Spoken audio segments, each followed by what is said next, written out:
If we're not able to open markets to the United States, we would have to destroy a portion of their potatoes, and it would be very unfortunate, and nobody wants that. Over 140,000 tons of Canadian potatoes have stopped coming to the U.S. in just 4 months. No announcement, no fight. They just disappeared. Why? Because on April 2nd, Washington slapped a 35% tariff on Canadian potatoes. Brilliant! Now, a $22 bag costs $30. A plate of fries that used to be $3.50, it's $5.25. And while Americans are paying more for soggy fries, Canada's Prime Minister didn't argue.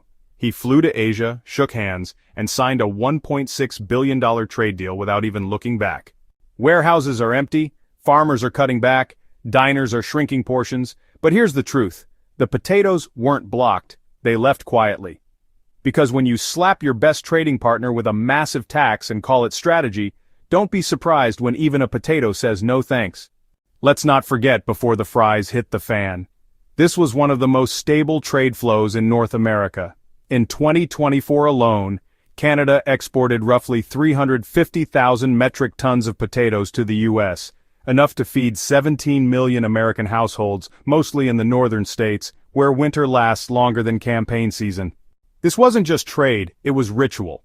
Minnesota diners ran on PEI potatoes the way Congress runs on lobbyist coffee. For decades, the potato pipeline between Canada and the U.S. was as reliable as Tuesday night football. But then came the art of the tariff, and just like that, the guy in the big White House decided that taxing your best agricultural partner was somehow a power move. No tweets, no pressers, just a 35% tariff slapped on spuds like they were foreign threats. According to Agriculture Canada's July 2025 report, this led to a 41% drop in Canadian potato exports to the U.S. by the second quarter, a collapse not seen since the 1980s. So, no, it wasn't a public breakup, it was worse. It was ghosting with a tax form.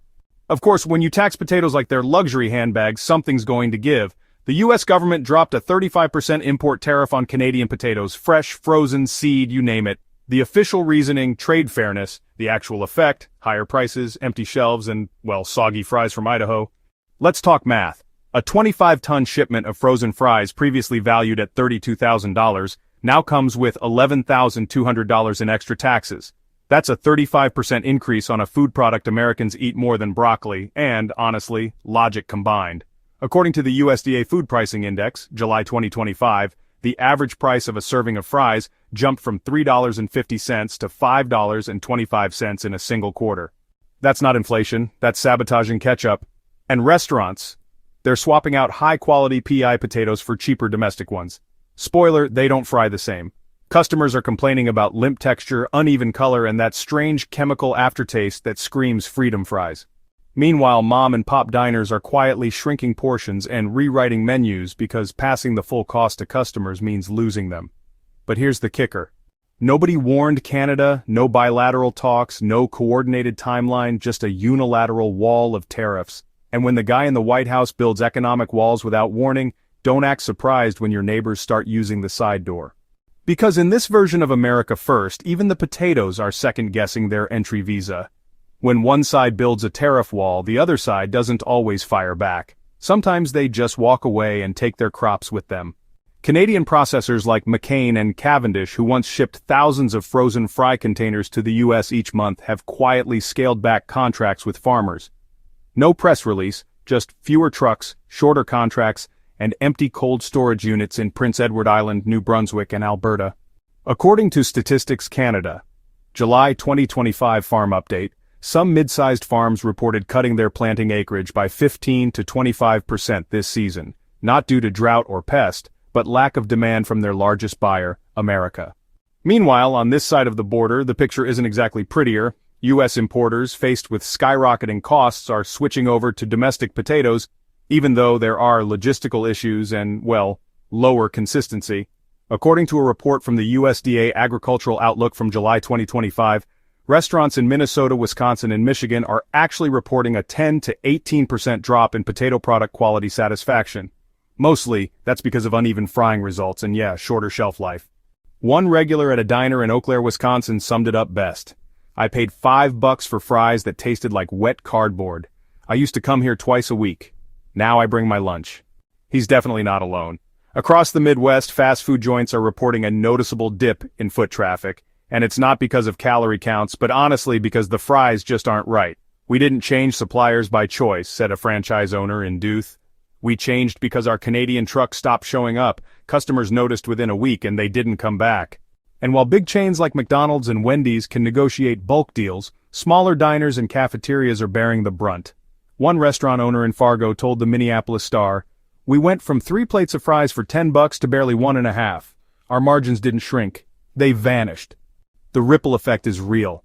From tractors in Prince Edward Island sitting idle to confused teenagers at drive-thrus apologizing for the new fries, it's clear this isn't just about trade anymore.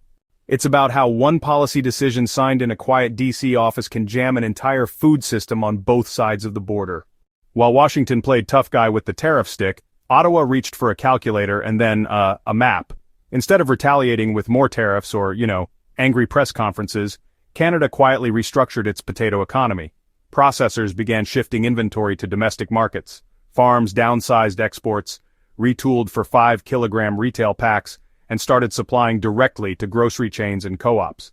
According to Agriculture and Agri-Food Canada's July 2025 Food System Review, retail potato prices in Canada have remained steady at $4.50 to $4.99 per bag, avoiding the price shock seen in U.S. meat and grain products. Even more quietly, surplus potatoes were redirected to food banks and community kitchens. In New Brunswick and Manitoba, subsidies helped push more than 12,000 tons of excess crop into low-income food programs in Q2 alone, based on Food Banks Canada's July 2025 Impact Report. For a Canadian family, saving just $5 a week on local potatoes means, more room for essentials like milk, eggs, bread. In today's economy, that isn't a small thing. That's dinner. And all of it done without drama, without threats, and most importantly, without pretending that bullying your neighbor builds respect. When your biggest customer taxes your product like it's poison, the smart move isn't to beg them back, it's to find better customers. And that's exactly what Canada's doing. Since late 2024, Ottawa has been quietly expanding agricultural trade beyond its high-maintenance neighbor. According to Global Affairs Canada, July 2025 Trade Pivot Brief, Canada signed a $1.6 billion agri deal this spring with Japan, South Korea, and Indonesia, focusing on processed potatoes and premium frozen goods. The results are real. Prince Edward Island exported $8 million worth of fresh potatoes to Indonesia in 2024, and shipments are on the rise. Thailand has now become Canada's largest non-US importer, taking in over $4 million in fresh and seed potatoes. Meanwhile, Caribbean nations like Trinidad and Panama each purchased more than $13 million worth. Even better, these aren't just sales, they're building a new model. In Charlottetown, a freezing facility signed a deal with a Japanese distributor and added a new processing line, creating 45 full-time jobs and increasing local purchases by 15%. This includes those ugly grade 2 potatoes that used to be livestock feed. The goal isn't revenge, it's resilience. Because Canada learned something from this tariff tantrum. If you rely on one market that throws a fit every election cycle, well, you're not in business, you're in hostage negotiations. And right now, Asia isn't just opening doors, it's handing Canada a spare key. But even with Asia handing over the keys, Canada still has to jiggle the lock. The pivot sounds great on paper, but, real-world logistics don't bend that easily. According to Agriculture Canada's July 2025 Export Logistics Review, Canada still lacks direct cold chain routes to major Asian hubs. Shipping to Tokyo or Jakarta costs 20 to 35% more per ton than trucking to Buffalo. Then there's South Korea, which, even though it has a free trade agreement, still hasn't approved fresh Canadian potatoes due to quarantine restrictions. So for now, fries are in. But raw spuds are still waiting at customs. And while companies like McCain can afford to build supply chains from scratch, smaller farms are getting left behind. Without direct access to buyers, they remain tied to big processors who decide which farm ships where and at what price. So yes, Canada is moving on, but like any rebound, it's complicated. New markets take time, infrastructure takes investment, and not every farmer has the luxury of patience or a government trade team on speed dial. Because honestly, diversifying sounds smart until you realize you're the small guy waiting for the boat that only sails once a month. In the end, no one declared a trade war. No speeches, no boycotts, just tariffs. And well, retreat. By July 2025, World Trade Monitor recorded a 41.7% drop in Canadian potato exports to the United States, while United States potato imports overall fell by 19%, due mostly to what economists, politely call policy-induced friction. But this isn't just about exports or fries. It's about trust, because Canada didn't slam the door, they just stopped knocking. And that's the part no one in Washington seems ready to say out loud. When your closest trading partner walks away without a fight, maybe it's not defiance, maybe it's exhaustion. As USPA's July 2025 Policy Impact Brief put it, short-term protectionism may yield political optics, but long-term reputational damage is harder to fix. It's hard to blame them. After all, if you've been told for years that you're a trusted partner, but the moment politics get messy, you're taxed like a threat. Well, eventually you stop showing up because trust doesn't need to be broken loudly. Sometimes it just fades between warehouses left dark, deals signed elsewhere, and fries that don't taste like they used to. So what do you think? Will Canada ever return to the table? Or was this the quietest breakup in North American trade history? Drop your thoughts in the comments and hit subscribe so you don't miss the next time someone taxes trust and calls it.